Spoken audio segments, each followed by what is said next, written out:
बाराबंकी के छोटे से गांव असगर नगर मजीठा में रहने वाले विनय बाबू ने एक ऐसा काम कर दिखाया है जो जुनून, लगन और भाषा के प्रति प्रेम की मिसाल बन गया है। सिर्फ जूनियर हाई स्कूल तक पढ़ाई करने वाले विनय बाबू को उर्दू भाषा और शेरो शायरी का शौक बचपन से था। अब छोलिया हो या लोबिया, सफेद चने या काले चने, सब कुछ मजेदार बने। स्कूल आते जाते उन्होंने कुछ बुजुर्गों से उर्दू के लफ्ज सुने जो दिल में उतरते चले गए। यही लगाव धीरे धीरे जुनून में बदल गया। उर्दू शायरी की शुरुआत हमने 13 बरस की उम्र में शुरू कर दी थी। अजीज़ बाराबंकी की ज़ेर निगरानी में, वो मेरे उस्ताद मोहतरम हैं। मैंने उर्दू शायरी पर उनसे विधिवत शिक्षा ली। बाकी मेरे दोस्त अहबाब कहा करते थे कि हमारी रामचरितमानस, हमारे भगवान की जो ये पवित्र महागाथा है, वो हिंदी, संस्कृत, अवधी, तेलुगु, मलयालम सारी भाषाओं में है, लेकिन ये उर्दू में कंप्लीट नहीं है। जैसे कई शायरों ने इसके लिए कोशिश की, पंडित ब्रजनाथ चकबस्त साहब, आनंद नारायण मुल्ला साहब, शमसी मीनाई साहब, डॉक्टर अल्लामा इकबाल साहब, फिराक गोरखपुरी साहब, ये सब उर्दू शायरी के बड़े मोतबर और बड़े नाम हैं। उन्होंने ब्रजनारायण चकबस्त साहब की चकबस्त रामायण उर्दू में है, लेकिन कंप्लीट नहीं है, पूरी कंप्लीट रामायण नहीं थी उर्दू में। किसी ने कुछ बाब लिखे, किसी ने कुछ खंड लिखे, और उसके बाद ये हुस्न इत्तफाक है कि इस जहान फ़ानी से विदा हुए और ये रामायण का काम अधूरा रहा। तो कुछ पर्दे के पीछे, कुछ पर्दे के बाहर मेरे तमाम दोस्त अक्सर कहा करते थे कि विनय भाई, ये पूरी रामायण उर्दू में क्यों न लिखी जाए, और आप लिख सकते हैं। विनय बाबू ने जब जाना कि उर्दू में संपूर्ण रामायण उपलब्ध नहीं है, तो उन्होंने इस अभाव को दूर करने की ठान ली।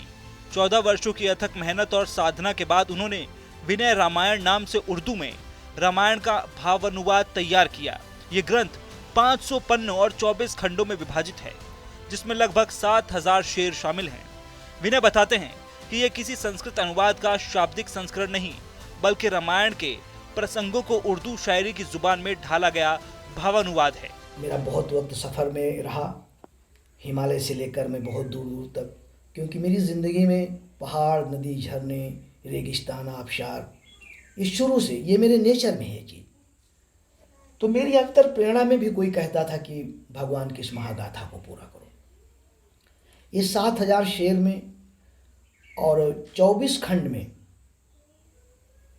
ये रामायण, जहाँ तक मेरा ज्ञान, जहाँ तक मेरे दोस्तों का ज्ञान और अनुभव काम करता है, पहली बार हुआ। और ये भावानुवाद है, ये विनय अध्यात्म रामायण है। ये भगवान की महागाथा का जो वर्णन किया गया, तो शायरी के सारे बिंब हैं इसमें, कि जैसे भगवान राम का भी जन्म नहीं हुआ है, अभी उन्होंने अवतार नहीं लिया है, अभी उनका अवतरण नहीं हुआ है। एक शेर के माध्यम से बात साफ करूं कि ऐशो इशरत थी मगर दिल को कुछ आराम न था, मैकदा सहबा सुराही थी मगर जाम न था। यहाँ पर शायरी के अंदाज में जब इस बात को आप देखेंगे, तो शायरी कहना चाहता है कि मैकदा मतलब बहुत उच्च कोटि साम्राज्य, सब कुछ, सहबा, सुराही, सब कुछ था, लेकिन बेटा नहीं था। यहाँ जाम बेटे का प्रतीक है। इस काम के लिए विनय को अयोध्या, प्रयागराज, यहाँ तक कि हिमालय तक की यात्राएं करनी पड़ी। वो बताते हैं कि कई बार मुश्किलें आईं, आर्थिक हालात भी आड़े आए, लेकिन जुनून के आगे सब कुछ फीका पड़ गया। अब उनकी इच्छा है कि विनय रामायण का विमोचन राज्यपाल के हाथों हो। कुछ मेरी ज़ाती परेशानियों के चलते मेरे बेटे का 2 बार ऑपरेशन हुआ हार्ट का, जिसके चलते मैं दिल दिमाग से भी अस्थिर था। इसके विमोचन की तैयारियां चल रही हैं, और मेरी पूरी कोशिश है कि मैं भगवान की इस पवित्र महागाथा को मैं राज्यपाल या मुख्यमंत्री के द्वारा इसका विमोचन कराऊं। विमोचन की पूरी तैयारियां हैं, जल्दी से जल्दी इस महाग्रंथ का इसका विमोचन भी हो। मैं अपने ज़िले से लगने, अपने जैसे बरेली से निकला, और जहाँ पर भी पहाड़ी, जहाँ पर भी निर्जन स्थान मिला, जहाँ भी हिमालय को मैंने छुआ, मैं महीनों रहा, हफ्तों रहा वहाँ पर। कोई हिमालय पर एक जगह रुक के मैंने इस काव्य की रचना नहीं की। और मैं एक अदना सा उर्दू का कवि हूँ। लोग कहते हैं कि तुमने इस महाग्रंथ को लिखा है, तो मैं हंस के कह देता हूँ कि मुझे कवि रहने दो, मुझे महाकवि मत बनाओ, क्योंकि भगवान के साथ मेरा नाम जुड़ा है। मेरे लिए ये बहुत बड़ी बात है कि जहाँ पे सुबह की आमद न शाम ही गुजर, जहाँ पे चांद सितारों के भी नहीं बसर, पहाड़ धरती नदी नाव आबशार जहाँ, खिजा नहीं है ना है मौसम बहार जहाँ।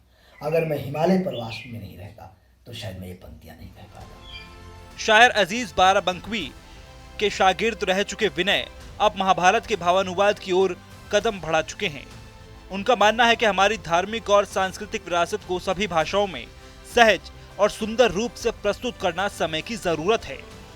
उनकी ये कोशिश धर्म और साहित्य के बीच एक नए पुल का निर्माण करती है, जहां भक्ति शायरी बनकर दिलों में उतरती है। दादी के हाथों का जादू और खुशबू से महकता घर, माँ की मुस्कुराहट और खाने की सुगंध, MDH गरम मसाला, क्योंकि हर रिश्ता है स्वाद से जुड़ा।